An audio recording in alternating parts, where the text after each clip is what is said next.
Hi friends, welcome to Password for Songs and Dialogues. Friends, simplicity, discipline, humbleness, talent, many achievements, so many appreciations and chess. ఈ qualities అన్నీ వింటుంటే ఎవరైనా గుర్తుకొస్తున్నారా గుర్తుకొస్తున్నారా? Yes, you're all right friends. He's none other than youngest world chess champion, the pride of India and youth icon, Gukesh Dommaraju. Actually నేను ఈ అబ్బాయిది first ఒక photo చూసినప్పుడు ఎవరబ్బాయి ఈ అబ్బాయి అని అనుకున్నాను. కానీ ఆ అబ్బాయి గురించి తెలుసుకున్నాక వావ్ నువ్వు సూపర్ అబ్బా అని అనిపించింది.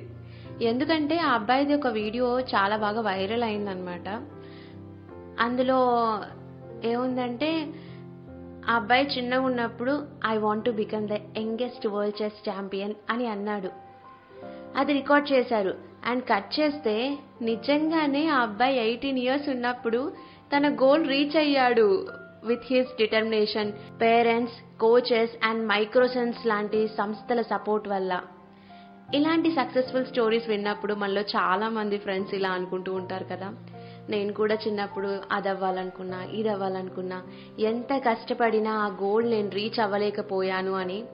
ఇట్స్ ఓకే ఫ్రెండ్స్, మనం ఒకటి అవ్వాలనుకున్నాం, అవ్వలేనంత మాత్రాన మనం లూజర్ అని అస్సలు కాదు. ఒక గోల్ రీచ్ అవ్వాలని ట్రై చేసినాం బాస్, అవ్వలే, ఇట్స్ ఓకే. మనం ఒక ప్రొఫెషన్లో ఫిట్ అవ్వలేకపోవచ్చు, బట్ ఇంకా ఏదో ఒకటి మనకి ఇష్టమైన ప్రొఫెషన్లో మనం ఎక్సెల్ అవ్వచ్చు. చిన్న చిన్నగా బేబీ స్టెప్స్ తీసుకుంటూ వర్క్ నేర్చుకుంటూ మనం ఆ ప్రొఫెషన్లో ఒక హ్యాపీ అండ్ సాటిస్ఫైడ్ లైఫ్ని డెఫినెట్గా లీడ్ చేయగలుగుతాం. ఏమంటారు ఫ్రెండ్స్? అయితే ఇప్పుడు మనం గుకేష్ గురించి మాట్లాడుకుందాం. గుకేష్ వాళ్ళ యాన్సిస్టర్స్ తెలుగు వాళ్ళు అయినప్పటికీ వాళ్ళ పేరెంట్స్ మాత్రం ఎప్పటి నుంచో చెన్నైలోనే సెటిల్ అయ్యారట. సో అలా గుకేష్కి తెలుగు అండ్ తమిళ్ రెండూ వచ్చంట. అండ్ తనకి తెలుగులో ఇష్టమైన సినిమా ఏంటో తెలుసా ఫ్రెండ్స్? ఇంకేం కావాలి, చాలే ఇది చాలే. ఏ సినిమా చెప్పుకోండి? ఎస్ గీతా గోవిందం. ఆ సినిమా అంటే అబ్బాయికి చాలా ఇష్టం అంట. గుకేష్ వాళ్ళ పేరెంట్స్ ఇద్దరు కూడా డాక్టర్సే. వాళ్ళ ఫాదర్ రజనీకాంత్ గారు ఈఎన్టీ సర్జన్ అండ్ వాళ్ళ మదర్ పద్మకుమారి గారు మైక్రోబయాలజిస్ట్. గుకేష్ వెల్లమ్మల్ విద్యాలయ స్కూల్ చెన్నైలో చదువుకున్నాడు. ఆ స్కూల్లో చదువుతో పాటు స్పోర్ట్స్కి కూడా చాలా వాల్యూ ఇస్తారట. ఇంకా గుకేష్ వాళ్ళ పేరెంట్స్ ఇద్దరికి కూడా స్పోర్ట్స్ అంటే చాలా ఇష్టం అంట. వాళ్ళ మదర్ క్యారమ్స్ బాగా ఆడతారు అండ్ వాళ్ళ ఫాదర్ కూడా మంచి క్రికెట్ ప్లేయర్ అట. సో అలా గుకేష్కి కూడా 7 years ఉన్నప్పుడు స్పోర్ట్స్ కానీ ఏదైనా ఒక కరిక్యులర్ యాక్టివిటీ ఇంక్లూడ్ చేయాలి అనే ఉద్దేశంతో వాళ్ళ స్కూల్లోనే చెస్ క్లాస్లో జాయిన్ చేశారట. అక్కడ గుకేష్కి చెస్ అంటే చాలా ఇష్టం ఏర్పడిందంట, చాలా ఇంట్రెస్టింగ్గా అనిపించిందంట. అండ్ అక్కడ కోచ్ వి భాస్కర్ గారు కూడా చాలా బాగా ఎంకరేజ్ చేసేవారంట గుకేష్ని. సో వాళ్ళ స్కూల్లో చెస్ బాగా ఆడుతున్నది చూసి వాళ్ళ కోచెస్ సజెషన్స్తోని చెన్నైలో జరిగే చెస్ టోర్నమెంట్స్కి వాళ్ళ ఫాదర్ వీకెండ్స్లో తీసుకెళ్లేవారట. లోకల్ టోర్నమెంట్స్ ఆడేంత వరకు వాళ్ళ జర్నీ కొంచెం స్మూత్గా గడిచిందని చెప్పొచ్చు. గుకేష్ వాళ్ళ పేరెంట్స్ ఇద్దరు వీక్ డేస్ మొత్తం వర్క్ చేసుకొని వీకెండ్స్లో ఇట్లా టోర్నమెంట్స్కి తీసుకెళ్లే వాళ్ళు. అండ్ టోర్నమెంట్స్కి అయ్యేటటువంటి ఎక్స్పెన్సెస్ కూడా వాళ్ళు ఈజీగా హ్యాండిల్ చేసేవాళ్ళంట. టఫ్ టాస్క్ ఎప్పుడొచ్చిందంటే ఆ అబ్బాయి ఇంటర్నేషనల్ టోర్నమెంట్స్ ఆడాల్సిన టైం వచ్చినప్పుడు. ఎందుకంటే గుకేష్ ఫారెన్ కంట్రీస్కి వెళ్ళి చెస్ టోర్నమెంట్స్ ఆడాలి అంటే ఎవరో ఒకరు బాబుకి అకంపెనీ చేయాల్సి వస్తుంది. చెస్ చుట్టూ చాలా వర్క్ ఉంటుందంట. ఇంకా ఎక్కడెక్కడ టోర్నమెంట్ జరుగుతున్నాయో తెలుసుకోవాలి, ఎప్పుడెప్పుడు ఫ్లైట్స్ బుక్ చేసుకోవాలో చూసుకోవాలి, ఎవరెవరిని కలవాలా అనేది ఆలోచించాలి. సో వాళ్ళ మదర్కి గవర్నమెంట్ జాబ్ అవ్వడంతో లీవ్స్ దొరకడం కష్టమంట. వాళ్ళ ఫాదర్ది తన ఓన్ ఈఎన్టీ క్లినిక్ కాబట్టి కొంచెం దాన్ని పక్కన పెట్టి బాబుకి మేనేజర్గా ఉన్నారంట. బట్ ఫ్రెండ్స్, ఇది చాలా good, great and dare decision అనిపిస్తుంది నాకు. ఎందుకంటే యూజువల్గా మెన్ వాళ్ళ కెరీర్ని వదులుకోరు, విమెనే ఫ్యామిలీ కోసం అని తన కెరీర్ని పక్కన పెట్టడమో లేకపోతే కొంచెం స్లో డౌన్ చేయడమో చేస్తూ ఉంటాం. బట్ ఇక్కడ రివర్స్ జరిగింది. గుకేష్ ఫాదర్ రజనీకాంత్ గారు కూడా చాలా బ్రాడ్ మైండ్తోని ఆలోచించి సిచ్యువేషన్ని అర్థం చేసుకొని తన కెరీర్ని పక్కన పెట్టి బాబుకి తోడుగా ఉన్నారు. వాళ్ళ మదర్ కూడా బాబు ఇష్టాన్ని ఎంకరేజ్ చేస్తూ ఆవిడ తన జాబ్ కంటిన్యూ చేస్తూ ఇంటికి ఫైనాన్షియల్ గా సపోర్ట్ చేస్తున్నారు. దట్స్ గ్రేట్ కదా ఫ్రెండ్స్. కాకపోతే ఇంతకు ముందు డ్యువల్ ఇన్కమ్ ఉండేది. ఇప్పుడు వాళ్ళ మదర్ ఇన్కమ్ ఒక్కటే ఉంది. సో సింగిల్ శాలరీతోని ఫ్యామిలీ ఎక్స్పెన్సెస్ అండ్ తర్వాత గుకేష్ టోర్నమెంట్స్కి అయ్యేటటువంటి ఖర్చులు మేనేజ్ చేయడం కొంచెం కష్టమయ్యేదట. సో ఆ టైంలో గుకేష్ వాళ్ళ ఫాదర్ కొన్ని స్పాన్సర్షిప్స్ కోసం కొన్ని ఆర్గనైజేషన్స్కి తిరిగేవారట. బట్ చాలా చోట్ల ఇద్దరు పేరెంట్స్ డాక్టర్స్, ఇంకా మేమెందుకు స్పాన్సర్షిప్ ఇవ్వాలి అన్నట్టుగా మాట్లాడేవాళ్ళంట. ఇంకా చేసేదేమీ లేక వాళ్ళ ఫాదర్ సైలెంట్గా అక్కడి నుంచి వచ్చేసేవారంట. చాలా ఫైనాన్షియల్ స్ట్రగుల్స్ చూడాల్సి వచ్చిందంట. ఆ టైంలో ఒకసారి డెన్మార్క్లో చెస్ టోర్నమెంట్కి వెళ్ళారంట.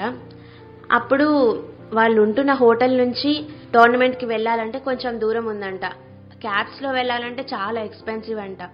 ఇంకా అప్పుడు వాళ్ళ ఫాదర్ వాళ్ళు ఉంటున్న హోటల్ వాళ్ళని రిక్వెస్ట్ చేసుకొని అక్కడ ఒక సైకిల్ తీసుకొని బాబుకి స్వెటర్స్ అవన్నీ మాస్క్ అవన్నీ పెట్టి సైకిల్ మీదనే అంత చలిలో తీసుకెళ్లారంట. And by God's grace Gukesh కూడా ఆ టోర్నమెంట్ గెలిచాడంట. సూపర్ కదా.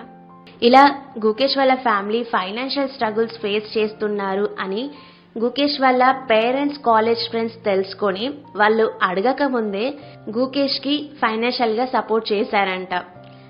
కొన్ని ఫ్రెండ్షిప్స్ ఎంత బ్యూటిఫుల్ గా ఉంటాయి కదా. ఆ తర్వాత 2020 కోవిడ్ టైం అనేది చాలా మందికి టఫ్ టైం. బట్ గుకేష్ వాళ్ళ ఫ్యామిలీకి మాత్రం చాలా హెల్ప్ చేసింది కోవిడ్ టైం. ఎలా అంటే అప్పుడు గుకేష్ బయటికి వెళ్లి టోర్నమెంట్స్ ఆడటానికి వీల్లేదు కాబట్టి ఇంట్లో నుంచే ఆన్లైన్ టోర్నమెంట్స్ ఆడేవాడంట. సో ట్రావెలింగ్ ఎక్స్పెన్సెస్ లేవు. అండ్ వాళ్ళ ఫాదర్ కి కూడా ఇంకా గుకేష్ ని అకంపెనీ చేయాల్సిన అవసరం లేదు కాబట్టి ఆయన వేరే హాస్పిటల్స్ లో వర్క్ చేసేవారట. అండ్ గుకేష్ కూడా ఆన్లైన్ చెస్ టోర్నమెంట్స్ గెలిచి మంచిగా cash reward అందుకునేవాడట.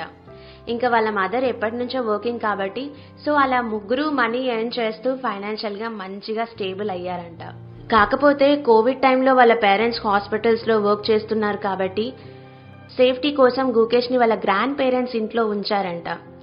And Covid time తర్వాత వెంటనే ఇంటర్నేషనల్ టోర్నమెంట్స్ ఆడటానికి ఆల్మోస్ట్ 5 months కంటిన్యూస్ గా గుకేష్ అండ్ వాళ్ళ ఫాదర్ ఫారిన్ కంట్రీస్ లోనే ఉండాల్సి వచ్చిందంట. ఆ టైంలో వాళ్ళ మదర్ గుకేష్ ని ఎంత మిస్ అయ్యి ఉండొచ్చు కదా. బట్ ఒక మంచి గోల్ కోసం కొన్నిసార్లు దూరం వెళ్ళక తప్పదు కదా ఫ్రెండ్స్. ఐ థింక్ వాళ్ళ మదర్ పద్మకుమారి గారు ఫైనాన్షియల్ గా అండ్ ఎమోషనల్ గా కూడా కుటుంబానికి సపోర్ట్ చేస్తూ ఫ్యామిలీలో ఒక మంచి బ్యాలెన్స్ మెయింటైన్ చేస్తున్నారు కదా. ఆ బ్యాలెన్స్ నాకు భలే నచ్చిందండి. అండ్ వాళ్ళ పేరెంట్స్ ఇద్దరు కూడా సొసైటీ ఏమనుకుంటుంది, బాబు 4th క్లాస్ నుంచే స్కూల్కి రెగ్యులర్గా వెళ్లకుండా చెస్ ప్రాక్టీస్ అంటూ ఇంట్లోనే ఉండటం, తర్వాత టోర్నమెంట్స్ అంటూ తిరగటం, వీటన్నిటి గురించి ఏమీ ఆలోచించలేదు వాళ్ళు. బాబు ఇష్టాన్ని కేవలం రెస్పెక్ట్ చేశారు. దట్స్ ఇంప్రెసివ్ కదా ఫ్రెండ్స్. ఇన్ఫాక్ట్ వాళ్ళ ఫాదర్ ఒక ఇంటర్వ్యూలో కూడా చెప్పారు, బాబు అకాడమిక్ ఎగ్జామ్స్ ఈ ఇయర్ కాకపోతే నెక్స్ట్ ఇయర్ రాస్తాడు, బట్ చెస్ ప్రాక్టీస్ టోర్నమెంట్స్కి వెళ్ళటం మాత్రం ఇప్పుడే అవ్వాలి అని. అంటే ఆయన కూడా కాలేజ్ డేస్లో క్రికెట్ బాగా ఆడేవారు అండ్ మంచి ప్లేయర్ అవ్వాలనుకున్నారు. కానీ ఇంట్లో అండ్ సొసైటల్ ప్రెషర్ వల్ల ఎడ్యుకేషన్నే కంటిన్యూ చేసి డాక్టర్ అవ్వాల్సి వచ్చిందని చెప్పారు. సో అలా ఆయన గుకేష్ ప్యాషన్ని బాగా అర్థం చేసుకొని మంచిగా సపోర్ట్ చేశారు. ఇంకా వాళ్ళ పేరెంట్స్ ఇద్దరు కూడా ఎంత సింపుల్ అండ్ హంబుల్గా ఉంటారో కదండి. వాళ్ళ బాబు యంగెస్ట్ వరల్డ్ చెస్ ఛాంపియన్ అయ్యాడని ఫెలిసిటేట్ చేసే ఈవెంట్లో కూడా చాలా సింపుల్ డ్రెస్సెస్ తోని వచ్చి చాలా హంబుల్గా మాట్లాడారు. అండ్ వాళ్ళు ఎప్పటి నుంచో కూడా వాళ్లకు నెససరీ అండ్ ఇంపార్టెంట్ అనిపించిన థింగ్స్ మీద మాత్రమే స్పెండ్ చేస్తారంట. లగ్జరీ లైఫ్కి అస్సలు వెళ్ళారట. దట్స్ గ్రేట్ కదా. అండ్ గుకేష్ వాళ్ళ మదర్ కూడా గుకేష్కి బెడ్ టైమ్ స్టోరీస్గా మంచి మంచి moral stories and Ramayanam, Mahabharatam లాంటి ఇతిహాసాలు చెప్తూ ఉండేవారంట. అలా ఆ అబ్బాయిని మంచి వాల్యూస్తోనే పెంచారు. ఇన్ఫ్యాక్ట్ గుకేష్ వాళ్ళ మదర్ నాలాంటి మదర్స్కి ఒక ఇన్స్పిరేషన్ అండ్ హ్యాపీగా అనిపిస్తుంది ఆవిడని చూస్తుంటే. ఎందుకంటే మనం చిన్నప్పటి నుంచి మంచి value system, gentle, happy and friendly parenting చేస్తే ఒక చైల్డ్ని ఈ ప్రజెంట్ ఫాస్ట్ జనరేషన్లో కూడా మంచిగా పెంచవచ్చు అన్న కాన్ఫిడెన్స్ని కలిగిస్తున్నారు గుకేష్ వాళ్ళ మదర్ పద్మకుమారి గారు. అండ్ గుకేష్ కూడా చాలా ఇంటర్వ్యూస్లో చెప్పాడు, వాళ్ళ మదర్ తనకి ఎప్పుడు చెప్తూ ఉండేవారంట, గుకేష్ని అందరూ మంచి చెస్ ప్లేయర్ అని చెప్తే హ్యాపీగా ఫీల్ అవుతారంట. అదే తన కొడుకు మంచి వ్యక్తి అని చెప్తే ఇంకా చాలా చాలా హ్యాపీగా ఫీల్ అవుతారని. అదే విషయం ఆ అబ్బాయి మైండ్లో ఫిక్స్ అయింది అనుకుంటా. టోర్నమెంట్స్, ఇంటర్వ్యూస్ ఆర్ ఫెలిసిటేషన్స్ ఎక్కడైనా చాలా బాగా బిహేవ్ చేస్తూ ఒక మంచి వ్యక్తిగా కూడా పేరు తెచ్చుకుంటున్నాడు. అండ్ ఆ అబ్బాయి వాళ్ళ స్టార్టింగ్ చెస్ కోచెస్ అయినటువంటి వి భాస్కర్ గారు, విష్ణు ప్రసన్న గారు చెప్పినటువంటి మాట, ఎప్పుడైనా చెస్ గేమ్ అయిపోయిన తర్వాత చెస్ పీసెస్ ఎక్కడివక్కడ వదిలేయకుండా అవి కరెక్ట్ ప్లేసెస్లో అరేంజ్ చేసి వెళ్ళాలి. That is how we show respect towards chess అని. ఆ విషయం ఆ అబ్బాయి దృష్టిలో ఎప్పుడు పెట్టుకుంటాడు అనుకుంటా. గేమ్ గెలిచిన సంతోషంలోనైనా ఓడిన బాధలో అయినా ఆ చెస్ పీసెస్ని కరెక్ట్ ప్లేసెస్లో అరేంజ్ చేసి తన చైర్ని కూడా ప్రాపర్గా పెట్టి వెళ్తాడు. That shows his mindfulness and respect towards chess కదండి. గుకేష్ అసలు ఎలాంటి సోషల్ మీడియా ప్లాట్ఫామ్స్ని వాడడంట. ఒక అకౌంట్ ఉంది, అది వాళ్ళ ఫాదర్ చూసుకుంటారంటే, అఫీషియల్గా ఒకటి మెయింటైన్ చేయాలంట ఒక చెస్ ప్లేయర్, తన అప్డేట్స్ ఇవ్వడానికో దేనికో అది వాళ్ళ ఫాదరే చూసుకుంటారంట. తను ఓన్లీ యూట్యూబ్ మాత్రం అప్పుడప్పుడు సాంగ్స్ వినడానికి యూజ్ చేస్తాడంట. అండ్ చాలా బుక్స్ చదువుతాడంట.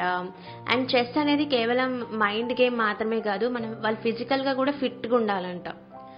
దానికోసం తను వాలీబాల్, ఫుట్బాల్, టేబుల్ టెన్నిస్ ఇట్లాంటివి కూడా ఆడుతూ ఉంటాడంట. ఎందుకంటే ఫిట్గా లేకపోతే గేమ్ గెలవడం కూడా కష్టం అంట. ఒకసారి ఆ అబ్బాయికి కొంచెం కోల్డ్ ఉండేనంట. ఆ కోల్డ్తోనే టోర్నమెంట్ ఆడితే అందులో చాలా డిస్టర్బ్డ్గా ఫీల్ అయ్యి అది గెలవలేకపోయాడంట. సో అప్పటి నుంచి ఫుడ్ విషయంలో కానీ వాళ్ళు ఎక్సర్సైజ్ విషయంలో కానీ చాలా కేర్ఫుల్గానే ఉంటాడంట. అండ్ గుకేష్ని ఒక ఇంటర్వ్యూలో కొందరు ఇంకొంటారు కదా తుంటరి క్వశ్చన్స్ అడగడానికి, వాళ్ళు ఏమడిగారంటే, do you have any girlfriend, do you think girlfriend అని చెప్పి అంటే ఆ అబ్బాయి అన్నాడు, అట్లాంటిది పెట్టుకుంటే ఇప్పుడు నా చెస్ నుంచి కొంచెం టైం తీసుకుంటుంది, సో దాన్ని నేను ఇప్పుడు ఆలోచించను, అది లేటర్ ఆన్ అని చెప్పి అన్నాడు. ఇంటెలిజెంట్ బాయ్ కదా. అయినా చెస్ బాగా ఆడేవాళ్ళు లైఫ్లో కూడా కొంచెం వెనక ముందు ఆలోచించుకొని చక్కగా డెసిషన్స్ తీసుకుంటారనుకుంటా. సో అదండి యంగెస్ట్ వరల్డ్ చెస్ ఛాంపియన్ గురించి నా మాటల్లో. సో ఫ్రెండ్స్, మరో మంచి పాడ్కాస్ట్తోని మళ్ళీ కలుద్దాం. Till then, bye friends.